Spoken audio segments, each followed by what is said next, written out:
You're listening to the Greeks Gridiron. Now here's your host, Ethan Haristadoulou. Welcome back, everybody, to the Greeks Gridiron. I am Ethan Haristadoulou, and a happy NFL Sunday. We are previewing the second of two Monday Night Football matchups as we're taking a look at the Houston Texans going into Seattle to take on the Seahawks. So as always, I invite you all to comment down below. Let me hear from you. Your thoughts on the matchup, who's coming away with the win and why. Maybe give me a score prediction as well. And as a reminder, this is just for fun. This is not gambling advice. If you are a gambler and you like to watch what I do, happy to know. Feel free to fire away and comment what you're betting on anyways. I love to hear and I love to discuss with you all. Wish you the best of luck. But that's not what we're doing here. We're just here for a good time. But we're looking at Texans and Seahawks here.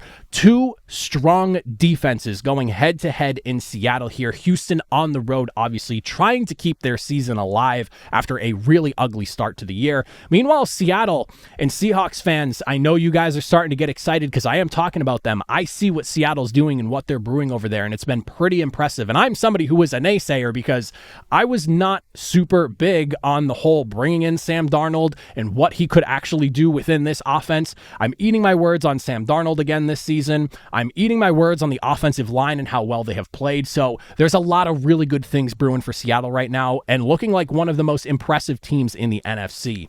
This will be a game that has some really fun matchups to watch, but I think nothing more fun and more exciting than Jackson Smith-Njigba and just what he has been able to do for this Seattle offense and Sam Darnold throwing him the football, going up against Derek Stingley Jr. here. This is one of those elite wide receiver ones versus elite cornerback ones in the NFL that you don't get too often, but is always really exciting when you see the matchup take place. Obviously, JSN, the way he's playing, nearly 700 yards this season. He leads the league for wide receivers right now in receiving yards. 3 touchdowns along with a 16.6 yards per reception average, which is good for 8th best in the NFL. And Derek Stingley doing what he's been able to do for the last handful of seasons as one of those top-end cornerback ones. Only 13 receptions allowed through 6 weeks. He's got a catch rate of about 56.6%. He's already got a pick, and he's allowing a passer rating of 66.6 when the ball is coming his way. So this is one of those matchups that, in my eyes, firmly dictates how this game plays out, whether it ends up being maybe a slightly higher scoring affair or whether defense wins out and maybe slows down what Jackson Smith-Njigba has been doing. But it's going to be a tough task for Derek Stingley. And then you look at like a guy like a Kamari Lassiter as well, who may wind up seeing him a few times in the game as well. But overall, not too often you get a matchup like this, and whoever wins this battle between the two, I definitely think has a big impact on who ultimately wins the matchup. A big thing that I am looking at, though, in this one here that I'm really curious about on Seattle's end, because like I said, I doubted it a lot coming into the season, and I think rightfully so with just the way things had looked through years past, and I wasn't necessarily sure they had done enough to improve it. The offensive line and their ability to protect Sam Darnold against Houston's pass rush and ultimately their elite duo of edge rushers.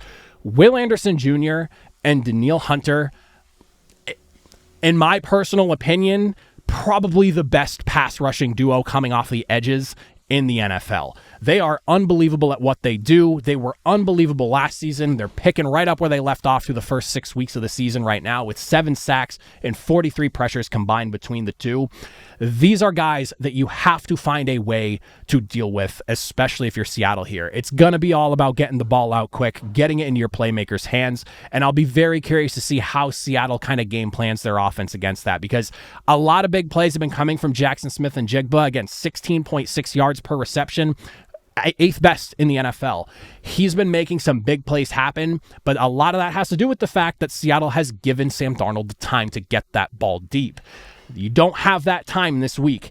Seattle's pass protection has been very good. 7 sacks allowed, tied for 3rd best in the league right now. A 4.1% sack rate, which is good for 5th best. And then only 54 pressures allowed through the season at 3rd best in the NFL.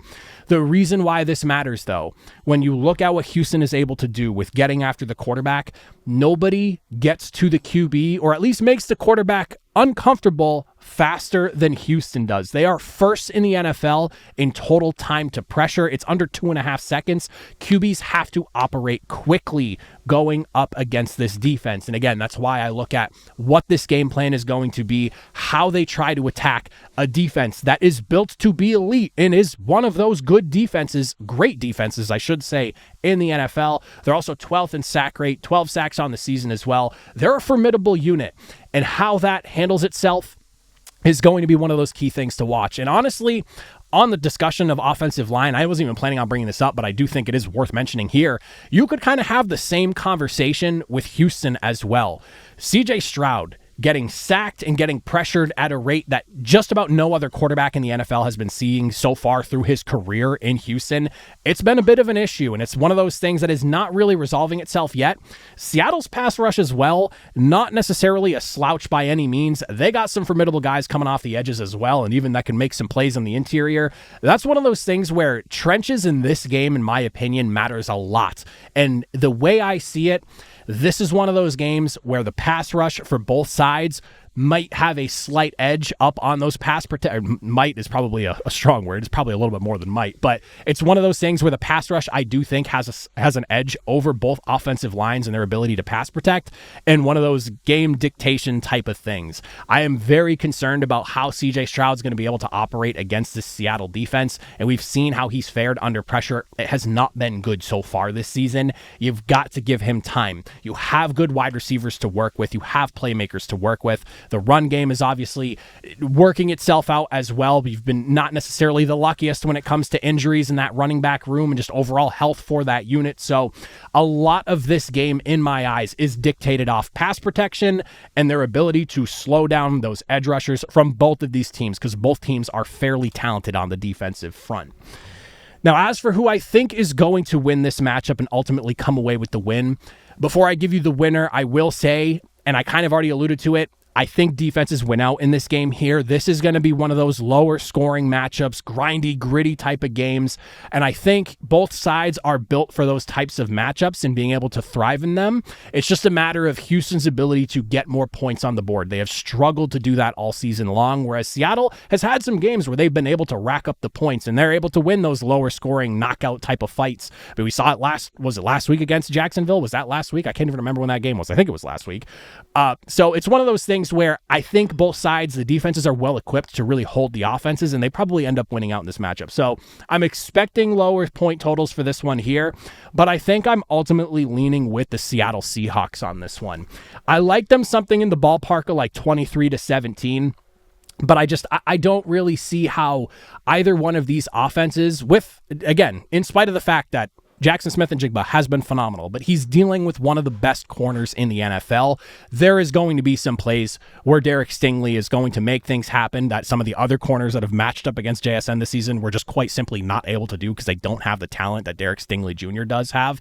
So it's one of those things where you're probably going to see a little bit less of a big performance from him there. He'll still get his, he'll get his licks in. He'll do what he does. But I think defenses went out here, and I just trust Seattle's offense a little bit more. The offensive line over there in Houston really scares me, and going up against a Seattle defense that has made just about every single quarterback that they've gone up against feel it at some stage or another, whether they've won the game or not.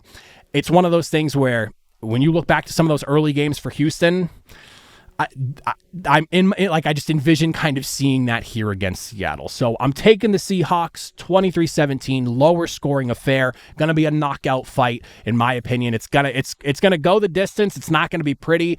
Probably going to be one of the, especially with it being a late game, because this is 10 p.m. start time. So it's one of those that you'll probably want to catch in the morning kind of deals. I don't know if you want to stay up till 1 a.m. to watch this one, unless you're not on the East Coast and you're somewhere from the West to Mountain Time.